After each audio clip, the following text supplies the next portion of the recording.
Hey there, YouTube. So we got a little something different today. So I had somebody come to me and say, "Hey, I got something I want to give you."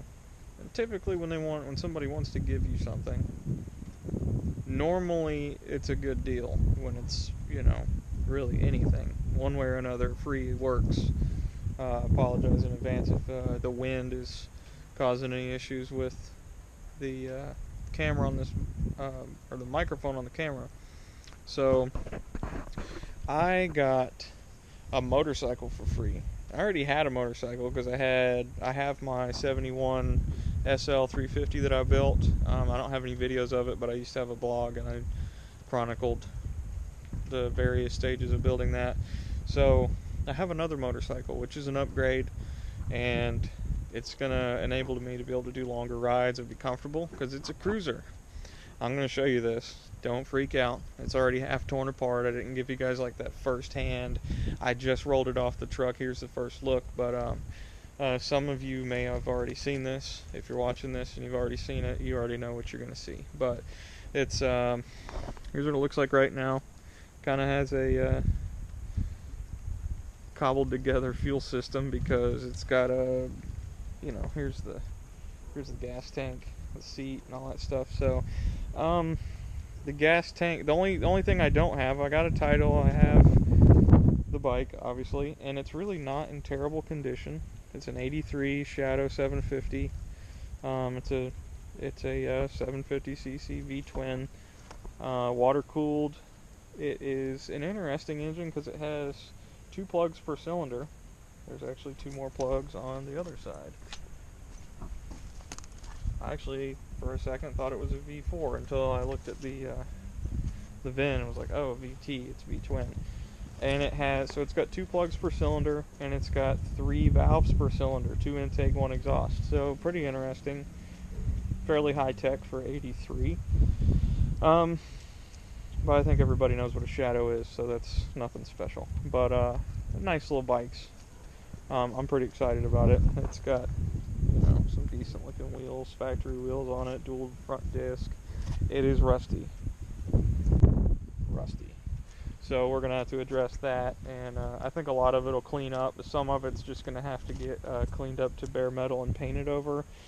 And typical old bike stuff, where you clean it up and redo rebuild the forks, all the rubber stuff's got to get changed on it, but it does run. I got it running. Like I said, I didn't give you guys like the first hand, like I just got this view of it because I wanted to make sure it was something I could put together reasonably without having to totally strip this thing down and start from scratch. And it was actually like financially a decent project to do, and it should be. A couple of things. Looks like the cooling system was left unattended and empty, and being that we're this close to the water, that's why there's rust. But the only thing the rust really took its toll on is one small spot down here on the frame, a little spot there, but I can patch that up. That's probably going to be the only thing on the frame that I've found so far that needs any attention other than just cleaning it up and maybe taking some spots down to bare metal and painting them again. But overall it's not too bad. The aluminum stuff's not trashed. The one thing on the engine that was damaged by sitting is, this is going to be hard to show you. Yeah, let me see if I can get a flashlight. What do I got? There's a coolant pipe that goes to the rear cylinder head, and I thought it just had a pinhole in it, but as these things go, yeah, you can kind of see the pinhole, but that thing's totally rotten. But I have flushed the cooling system, and it looks like it's pretty well intact. Cooling system is. So I have new coolant pipes on the way. Those should be here tomorrow from when I'm filming this, so probably the next video it'll be running and cooling itself without a water hose and all that. So what I'm doing today is I'm going to go ahead and take these carbs off and strip they're both CV carburetors. Here's something I think is really cool. I'll pull this air box off. Like I said, I just got a preliminary sort of cobbled together fuel system just so I could hear it run. Carbs do need to be cleaned, but I just think that looks cool. Two big old carbs staring up at you when you pull the air box off. But here's the coolant pipe there, that one bolt with the tube next to it. It kind of runs down under the carbs and back up in the front on the other side of them. That's the coolant pipe getting changed. Yeah, I gotta pull these carbs off, and I'm gonna clean these diaphragm covers here and make sure they don't have holes in them and stuff like that, and patch them up if they are. If they do have holes, I'll JB weld it, but I'll probably paint them just to keep them from rusting again. And I'm gonna pull the floats and the diaphragms out of these carbs so the ultrasonic cleaner doesn't mess them up. But they'll be all nice, and they'll probably be the outside where it's all kind of hazy gray. It'll be the same silvery colors as the inside when the ultrasonic cleaner is done with them. They usually turn out looking pretty good. So but it does run. I can't really show you right now because I got to hook up the jumper cables. It does need stuff like a battery. I'm trying to doctor it back. So probably a battery, but definitely going to have to do battery cables. They kind of got some internal corrosion. So battery cables. The electrical system's pretty sound on it. The reason this is like this, the headlight bucket and gauges and all that are hanging down, is because since the key's missing, the previous owner was hot wiring it, so they kind of took that apart. But it looks like it's a mess, but it's only missing a couple of plastic pieces. That's all it's missing to be complete. So it's going to get a new ignition switch, and most likely I'll be able to keep the factory tank on it.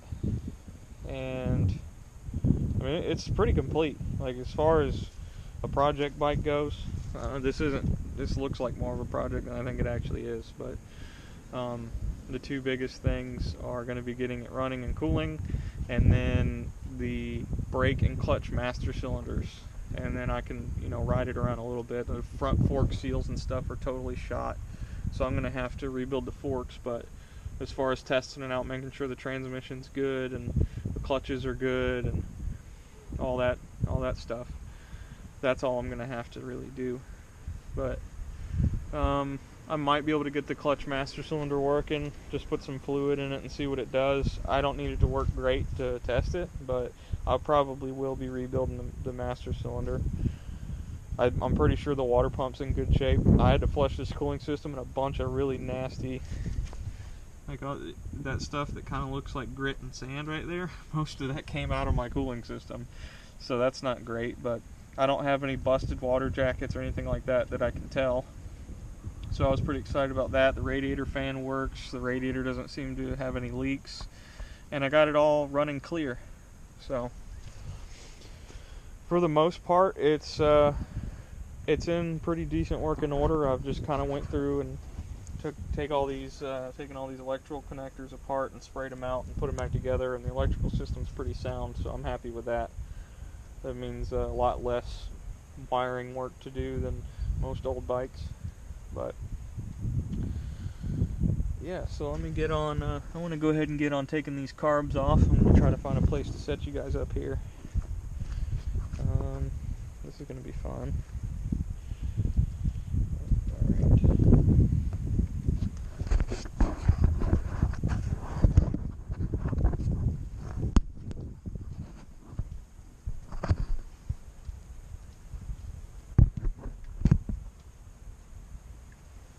Alright, guess I'll go ahead and disconnect my fuel system.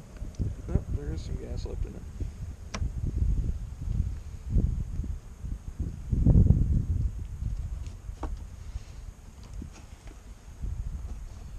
I think I might be able to keep the factory throttle cables and stuff in it without having to replace them. I think they're in good shape. They're just kind of gummed up from sitting. It did sit for 3 years before I got it, so.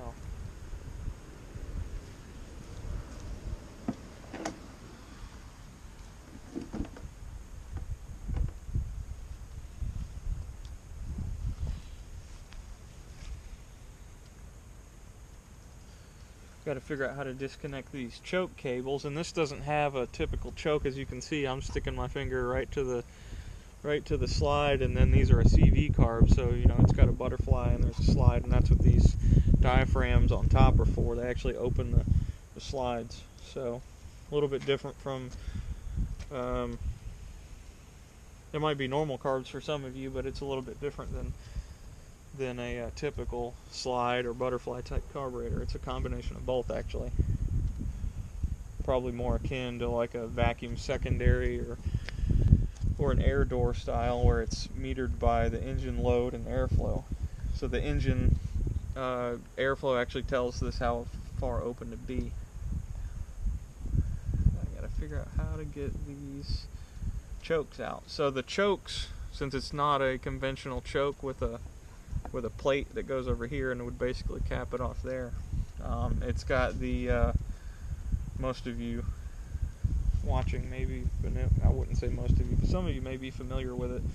It's just a style of choke where it's got an air bleed and a straight shot to the bowl, and it just starts dumping fuel, and you just move this up here, and it basically pulls these little plungers open, and it just gives it extra air and fuel, so it idles it up and gives it more fuel at the same time. It's like a cold start deal. Works pretty good.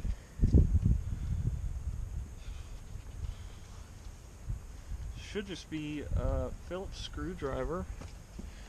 Alright, so that vent hose came off easy. Should just be a Phillips screwdriver, and I can take the clamps that hold each of them to the little intake boots, and then I'll have to pull the throttle cables off of it. I'm not sure if these carbs are tied together in a way that makes it to where I can't get them off easily. We're gonna find out. I gotta make sure I cover all this up because it snowed last night. Silly me decided to just leave it how you see it, and then it got snow and water in it, so I had to run it on lunch today.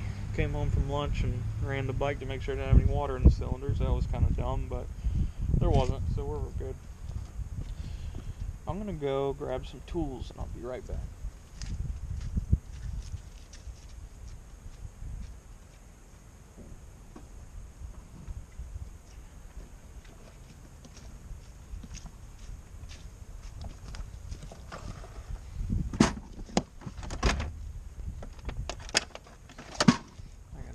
Kind of quick. Don't have a whole lot of daylight, and it's raining. So, since those parts are coming in tomorrow, I want to get this carburetor cleaning underway so I can kind of throw it all back together and hear this thing run good and actually be able to run it without it, you know, having to have the water hose out here like I was saying. It's not really a whole lot of fun.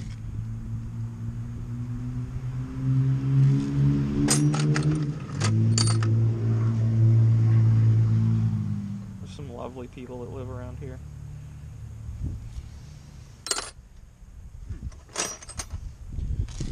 So, 14. Oh, and that spun off easy, good. So yeah, these chokes have got to go, and then the throttle cables, and then I should be able to just take the clamps off the intake boots and pull them straight up. Hopefully the intake boots are pliable enough where they kind of give and let go of the carburetors without too much fight.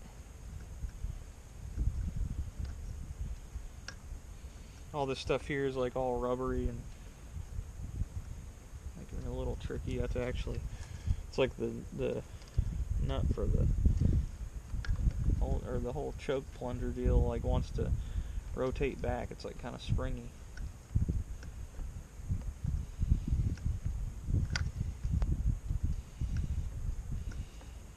I don't know if I'm going to need carb kits in these. I'd imagine since it does run and runs pretty decent that I probably won't. Yeah, you can see there's a little plunger here and a little brass plunger with a rubber. I got a water drop on that lens. I did. It's got a little rubber plunger, little rubber button type thing on the end of it, and that blocks off that. I'll see if I can show you that. Look in that hole there. That's the... Nope, it's flashlight time. There you go. So you can see that little nipple in the end. I believe that is going to be... Yeah, that's going to be the fuel. I believe the fuel goes through there. And then, you can see it, there's a couple of small holes on the bottom of that passage. And that's the other side of it. So it opens up this chamber to air and fuel to pass through. Sort of like the air passing through is kind of like an idle air control valve on a newer fuel injected vehicle. It just opens up like a secondary air passage. So you'll hear it kind of like if you've ever heard an engine with the intake off, it just kind of hisses really loud when you have the choke on. So it's really the opposite of what you'd expect from a choke. It's almost like a big vacuum leak, but with fuel being metered into it.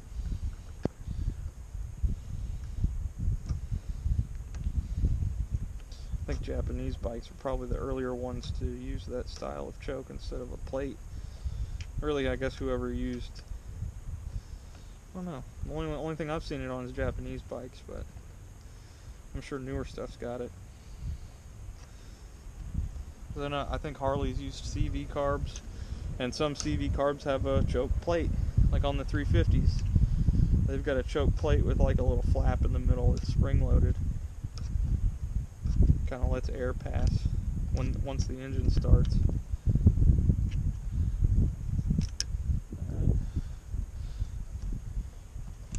There's your other choke plunger.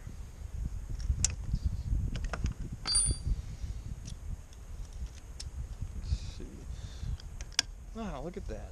Looks all rusty, but comes apart easily. This is just the throttle cable cover for the side here, so I can go ahead and take that apart. But this cable housing doesn't look like it's all rusted up underneath the plastic or vinyl, so I should be able to get away with cleaning it out. And I think some of the resistance just comes straight from the carbs themselves.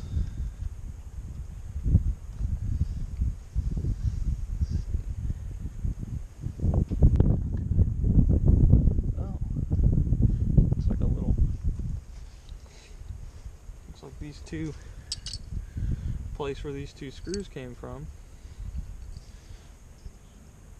actually is like these two posts, and you can unscrew the post and remove the whole bracket. That'll make it easy. Hopefully it's an 8mm, because that's what I'm grabbing. It's not. It's not.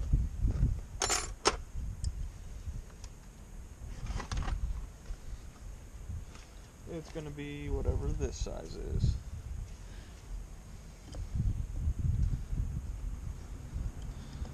Good.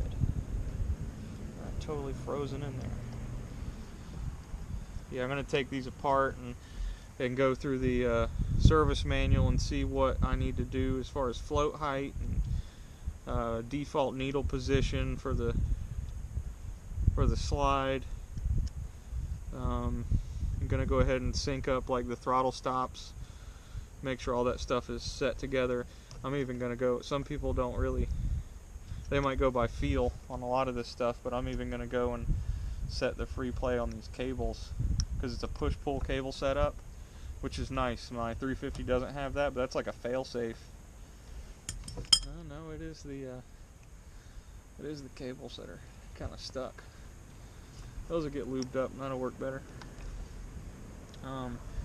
Yeah, I'm just going to go off of all the as far as setting up the carburetors, I'm going to go by the factory specs on that. Just makes life a lot easier. When you go to put it together, you can use their instructions for setting everything up, and it generally is going to work just fine. You know, make sure my timing is where it's supposed to be. I might go and alter some of the stuff later, but on these bikes, they're pretty precise. I like starting with the factory specifications first as a general rule, because it seems to work out pretty well. And since it's a Honda, it's very easy to get the service manual for these. This is the same bike as a 84 and 85 VT700 as well. Just a smaller engine, apparently for import taxes to Japan or something like that. So I got the Goodyear, the extra 50 cc's. Actually, the way they reduced the displacement was by deboring it. So it actually has a smaller bore on the 700s. And it brings it closer to being a square engine, whereas this is a over square, has a bigger bore than the stroke. So that to me is a good thing. I'd rather have it that way. Now if the 700 was a shorter stroke and a bigger bore, I wouldn't have a problem at all with having the 700. Because some of the best engines in the world, Formula 1 cars, are extremely over square. And they like RPMs. I don't want bikes to like RPMs, so over square is good for bikes in my opinion.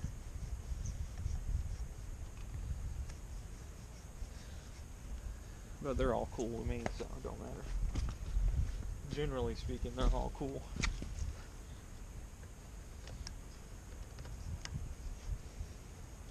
Hopefully I don't have to put intake boots on it too, but we're here, so if they need it, now's the time to do it. Better now than try to rig it up and have to do it later. Or even worse, rig it up now and it breaks on you while you're on you're trying to have a nice enjoyable ride and it breaks on you. That's what you don't want. Alright. I think there's some sort of anchor point holds these carbs to the head. I gotta find out.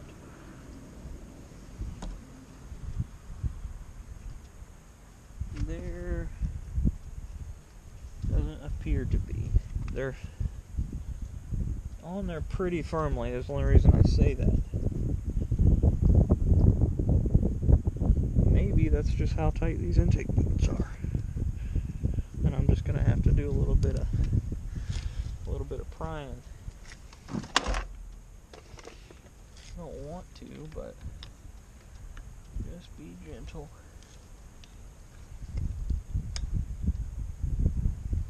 I think that may be the case.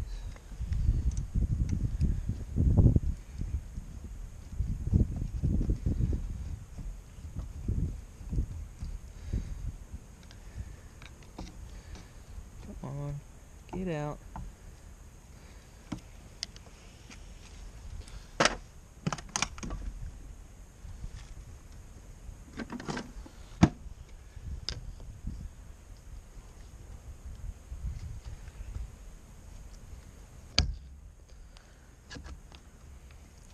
Last thing I want to do is damage these carburetors because they're probably not cheap.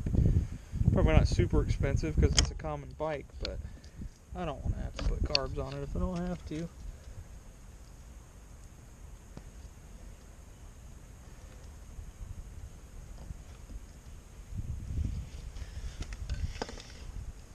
I'm going to loosen both the hose clamps, and if the intake boots come off the heads with the carbs, so be it. I'm going to make sure they're really loose too. That way it lets it all expand. I think these carb boots are going to be pretty hard. So I might be looking at replacing them because they might crack on the way off. I'm not going to really try to put that on myself, but it's a possibility. But they're straight boots, so they probably aren't very expensive either. Some of them are because they actually have a flange and there's like metal in them. There's like the rubber is actually formed around a piece of metal, so that's what the 350 is. Those were not cheap. Used ones are expensive on those bikes.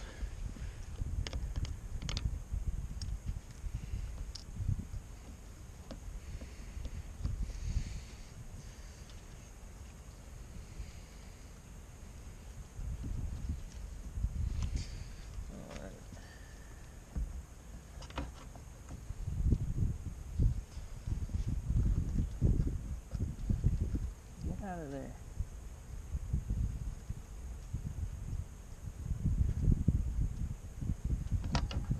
Yeah, those hose clamps need to be opened up.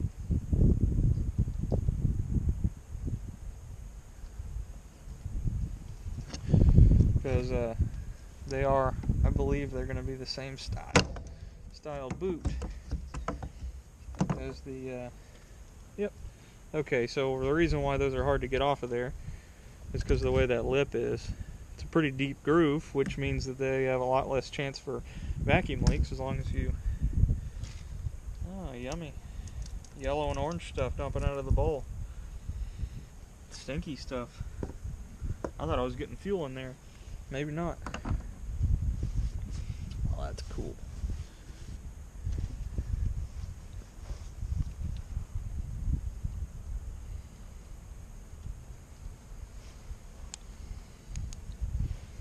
Sweet. It looks kind of gross. I think I'm going to have to run this thing wide open and get it cleaned out when I put it back together. So this is why I think engines are cool, because they do stuff like this. Look at that. Isn't that cool? You actually see the back of those intake ports. Actually, you can tell that Honda's motorcycle technology was a precursor to a lot of their car technology. Because if I was to show you the inside of the cylinder head on the Honda Civic I have, it would look very similar. It has a lot of swirl too. You see, like, we're looking straight down. There's a lot of tumbling and swirling, which is good for fuel economy and torque. But, you know, this being a wide open port, it's going to make a lot of power too. But if you look straight down there, it's going to tumble. And you can also see one port, one valve more than the other. And that means that the air is actually going to swirl into the left valve, and it's going to have a natural bias, because if you see the center line of that bridge, we have to get way over here, and we're not centered on the port anymore. So interesting how they've cast these heads, the design they have here. But this now brings us to, see that pipe right there? See that pinhole there? Yeah, that's just, yeah, there we go. That's one of the holes. This thing's rotted almost halfway through, so that is the water pipe that's going to be getting replaced tomorrow. So let me go find something to stuff down in these ports, and then we're going to go ahead and pull that water pipe out of here, and then, you know, then I can go dunk it in the ultrasonic cleaner, show you how that works. So I'm going to jump cut and be back in just a second. Alright, so it should just be this. We're back, obviously. Got the bags stuffed in the ports there. Should just be that 10mm there holding the pipe on, and then that 12 here, and then the hose clamp, which I think it's going to be easier if I undo the hose clamp, set it off to the side, and then once the pipe is out, I can just kind of twist it around in that hose and get it out of there, because these hoses they're not in bad shape, but they are kind of stiff.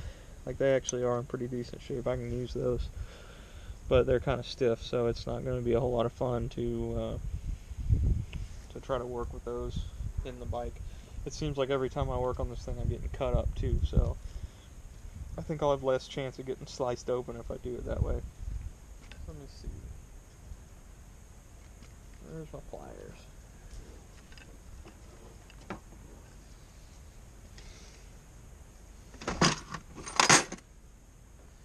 I would also have less chance of getting sliced up if I wore a pair of gloves.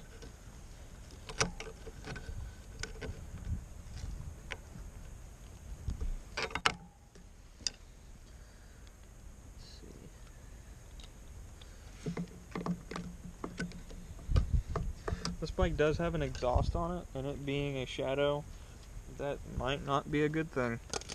But we'll see what happens. We'll see how good or bad it sounds once it's out on the road. From what I can tell, it doesn't sound terrible, but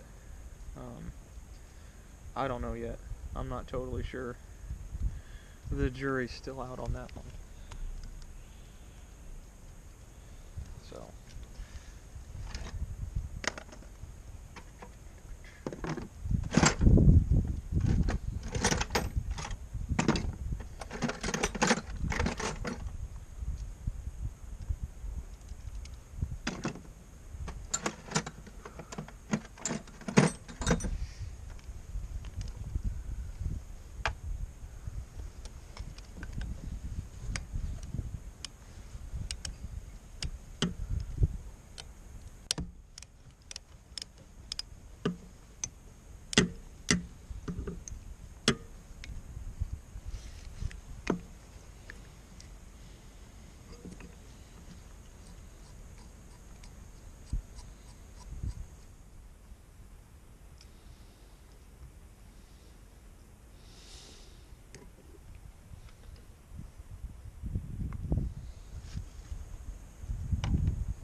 Hmm.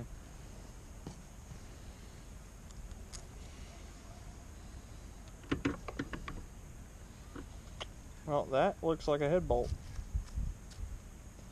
So that's going to have to get torqued down to 2 spec. Shouldn't hurt anything just to remove the one for this little repair here, though. But I got to figure out a way to pry that tube up out of there because there's a little seal on the bottom, and it's been in there for 36 years. So it's probably going to put up a little bit of a fight. Yes, I think that is the only. I guess we'll just wiggle it back and forth. Maybe get a little bit of rotation.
It's not really going too good here.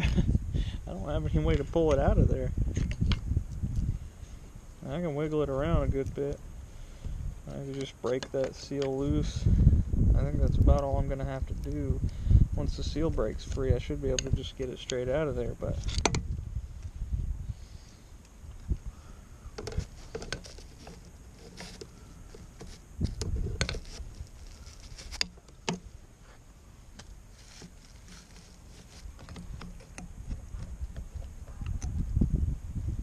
well,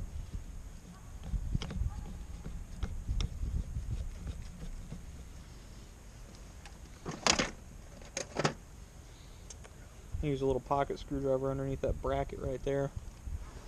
See if that helps.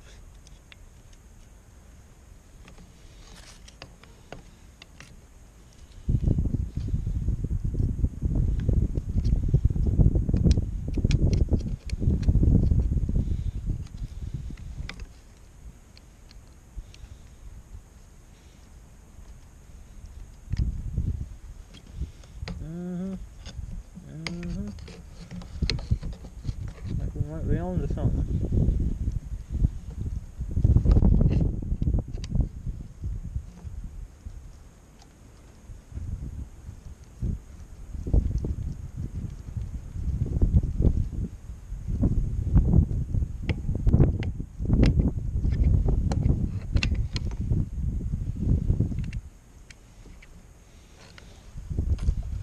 It's moving. It's big screwdriver time. Bigger screwdriver time.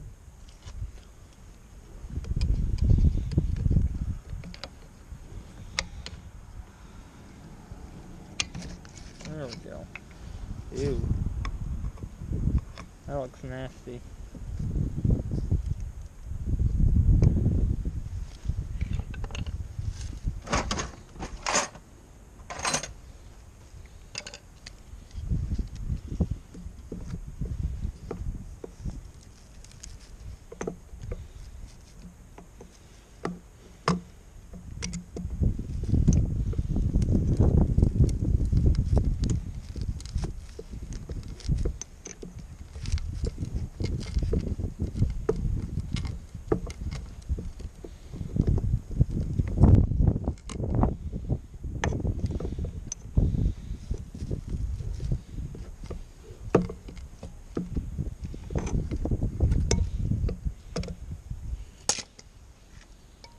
Oh yeah, look at them holes. That's nasty. Good thing I'm replacing it. Oh my gosh. It's clogged up. Good thing I'm replacing all this. Yeah, this cooling system's gonna need a good flush. So I can get you a visual down in there.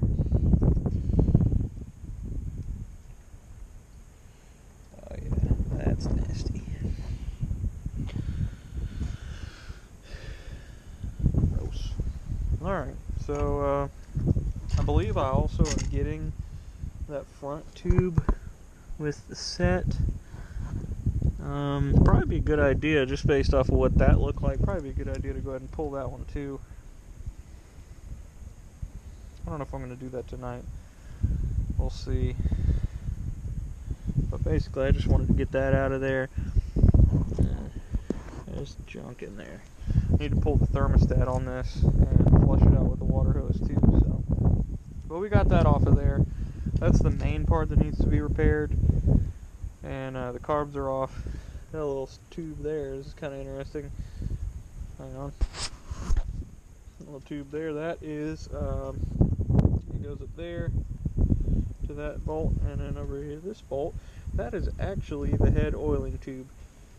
The pump sends pressure up the middle there, and it just feeds oil to the heads.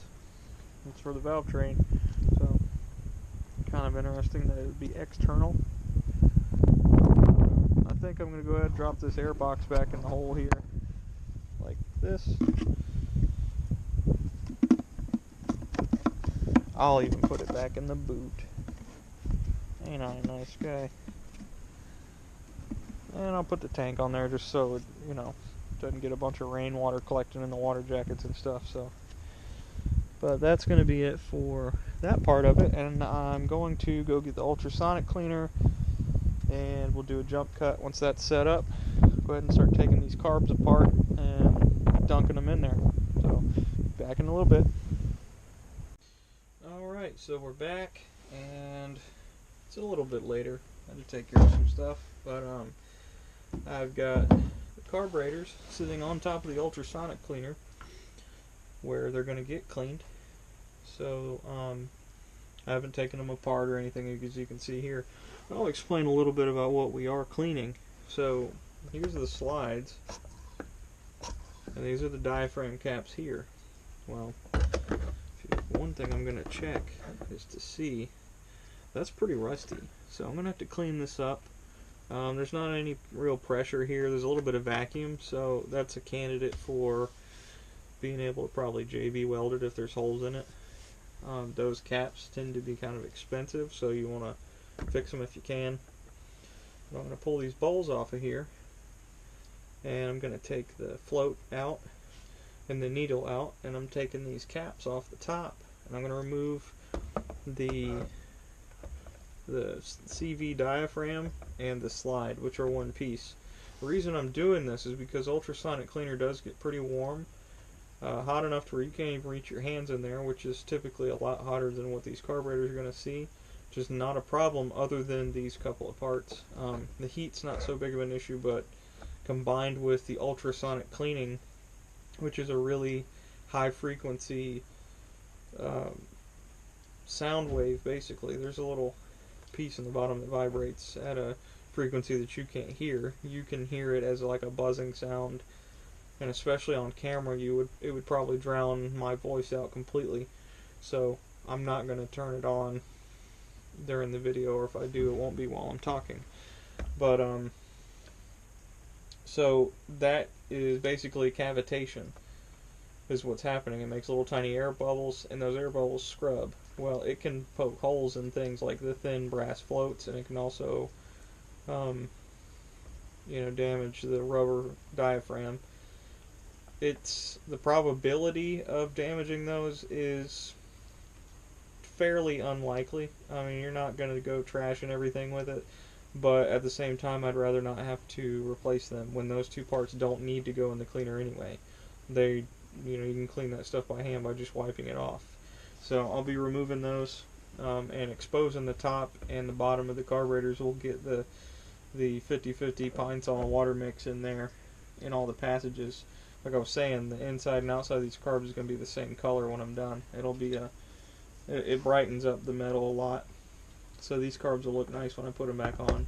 I will be probably taking these with me to work and running them on the wire wheel, and probably stripping all the chrome off of them and painting them black, like a gloss black or something, to cover them and protect them since the chrome is rusted through. So I'm going to go ahead and start disassembling these.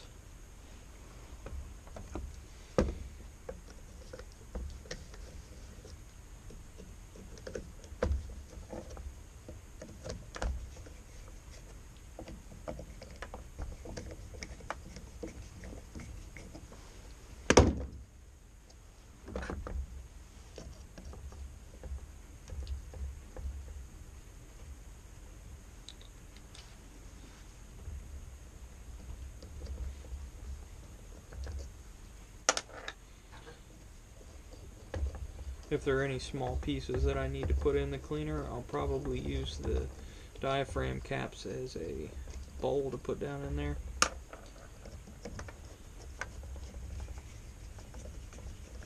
Yeah, like I was saying, this thing will get so hot you can't even put your hands in there to get the parts out.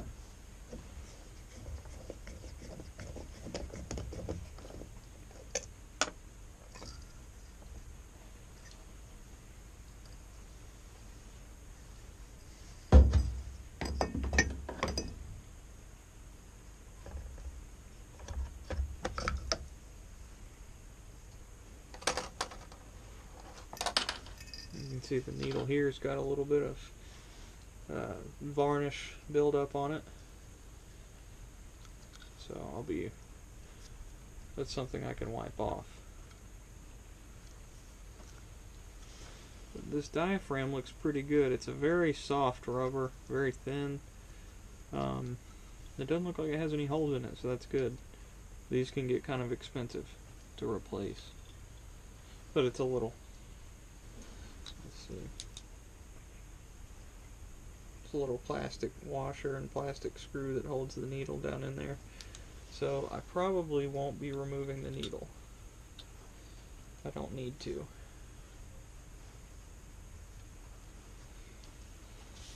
As you can see, this is really long. It's actually a very soft spring, but that's the return. And you can change the springs to change the reaction of the diaphragm, and that also changes the tuning of the carburetor. But based on what I see inside here, there is not any, I do not believe there's any rust through.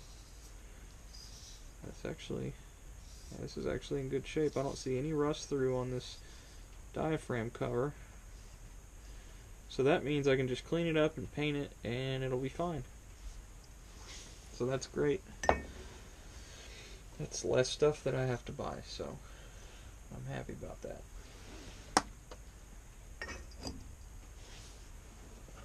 I'm gonna try to keep this stuff. It doesn't really matter which side. I don't think there's separate jetting for both sides. Are pretty symmetrical as far as this engine goes, so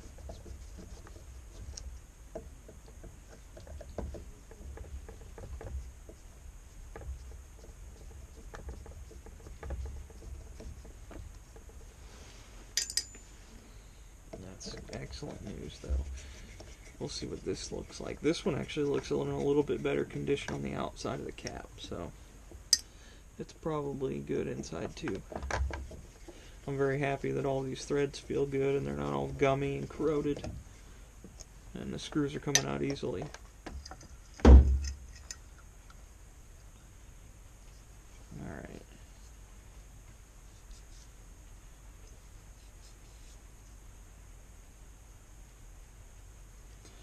There's some very minor spots right here, really small.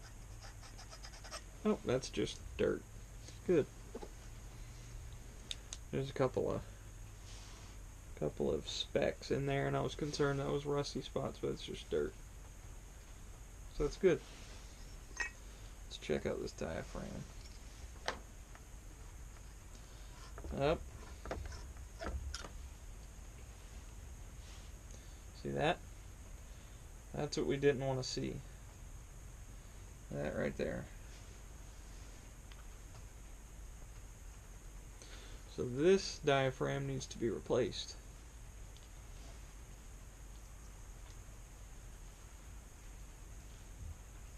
It kind of sucks.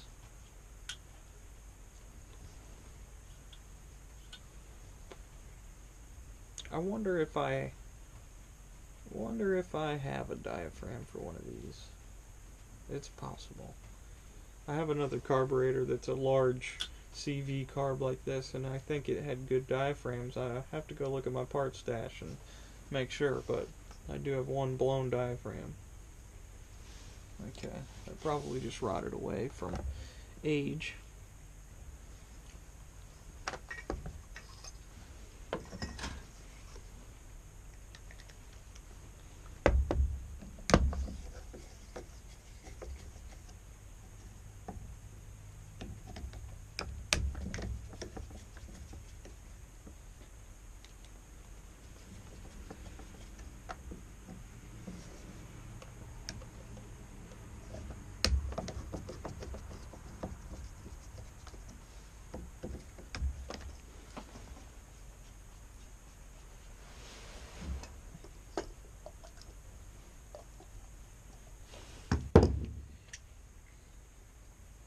Make sure I get all the gas outside.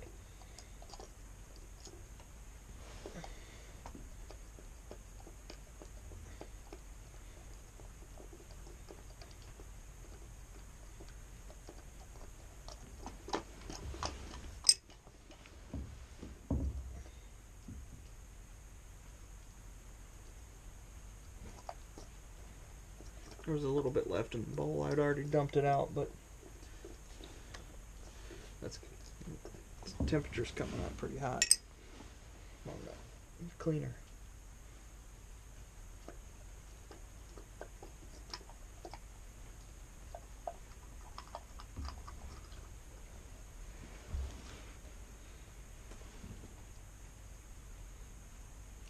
Looks pretty good. I can probably keep that seal in there. It looks like it's not in bad shape.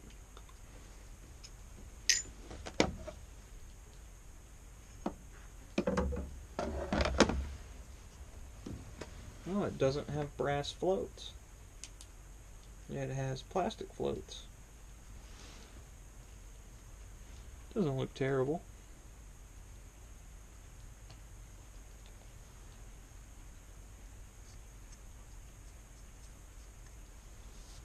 I'm not even going to pull the jets out of it. And since they're plastic floats, I'm not pulling the floats out either. I'll leave those alone. They actually hold up better under these circumstances.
Hopefully that idle adjustment screw frees up once it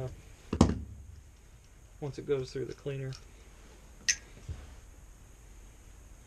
This pine saw actually does have a tendency to soften up rust a little bit too, and the whole ultrasonic cleaning will kind of soften that up a little bit. It moves, but not freely at all.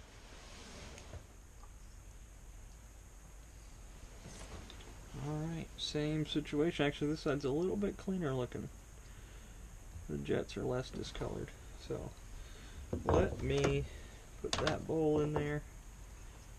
Let me see if I can find some numbers on these carbs. So I can look up the VD36 probably. I believe that says VD. There's some letters right there you probably won't be able to see.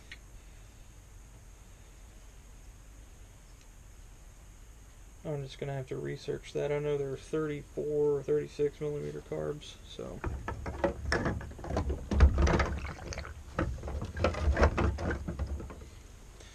I'll just have to flip them. They don't fit all the way down in the solution. That's warm.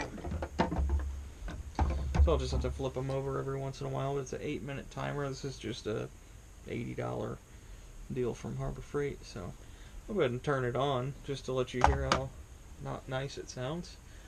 And then we'll jump cut and after they've been cleaned up for a while. So there you go.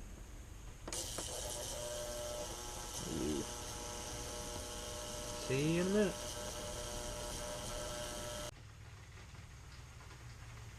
Alright, so I've let this run through, these carbs run through about 4 times. And I'm a little bit I'm still disappointed about this busted carb diaphragm. That really sucks. But yeah, and I was gonna see if like there's a way I can patch it, but you can see it tore in so many different ways. And it's got multiple directions of tearing, so that's not going to be doable. If it was like a pinhole or maybe a straight line tear, I could patch it up. But I'm just going to get another one, get another diaphragm. I might have another one in storage. I have a carburetor that's the same type. I think the slide might be smaller, so I don't know if I'm going to be able to use that one. But I'm going to check and see, because then it saves me some money. So a pair of those is like 50 or 60 bucks, depending on where you get them. And sometimes you can get them, you know, diaphragm with the slide for $24, $25. That's what I've been seeing. So I'll probably end up buying one of those, because this other diaphragm, this thing's in excellent condition. It doesn't have any holes in it. It doesn't have any signs of being dry rotted or like damaged in any way. There's like a little spot where it's cloudy looking. I'll just clean it up with like some soap and water and run that one. So, and just get the other one, save me some money there.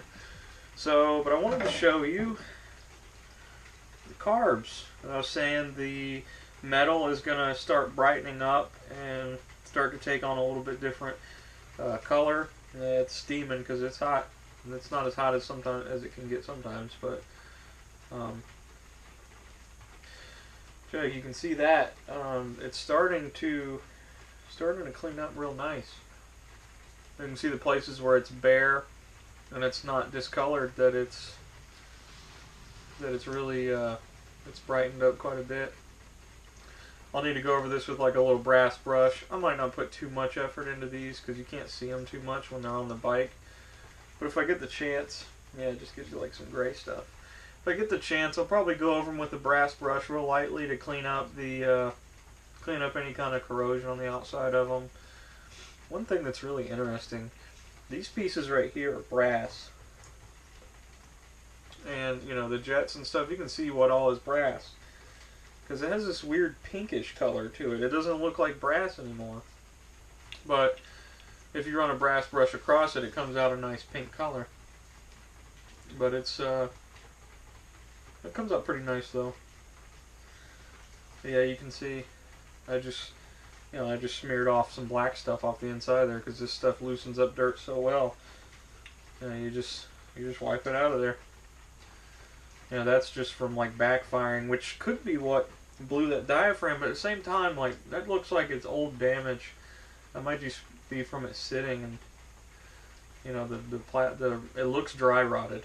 The one looks dry rotted, and the other one doesn't. So that's kind of interesting. But I'm gonna see if maybe this idle stop screw is freed up any. I'm hoping it has freed up some.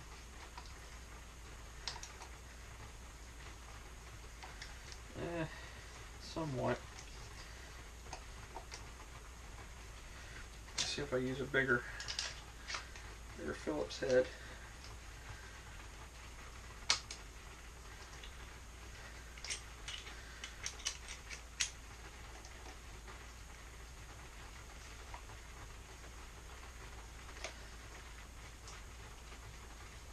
yeah, that's going to require some other kinds of attention to get that idle stop screw freed up, but it's moving. I probably won't need to mess with that too much. I will need to, let's make sure this moves, because that's the carb sync screw. That's going to be really nice, because that's going to help you sync up carbs. I'm not going to mess with it too much. I just want to make sure it turns. Yeah, that turns nice. So that part's fine. That idle stop screw, I really hope that comes out smooth and not all galled up. But yeah, you can kind of see like there's like white corrosion down there, and then this darker section, which is more like the bare aluminum, is just where I rub my finger across it, and you get a little bit of gray on your finger. But I mean, you're just wiping away the corrosion. Like, look here. I mean, you're taking some of the corrosion off with your bare hands. If I was to use like a rag or any kind of brush, brass brush especially works really good for this. Yeah, these carbs look really nice. You can tell like this is a fairly low miles bike. It only has 20. Forgot to mention, I got this thing for free, and it's only got 26,000 miles on it. It's in, like, most of the stuff on it shows very, very little wear. So that's great. Yeah, these slide bores and stuff are really nice and smooth.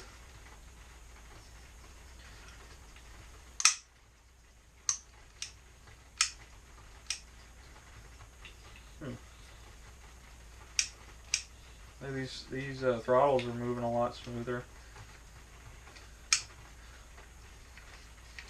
Oh yeah.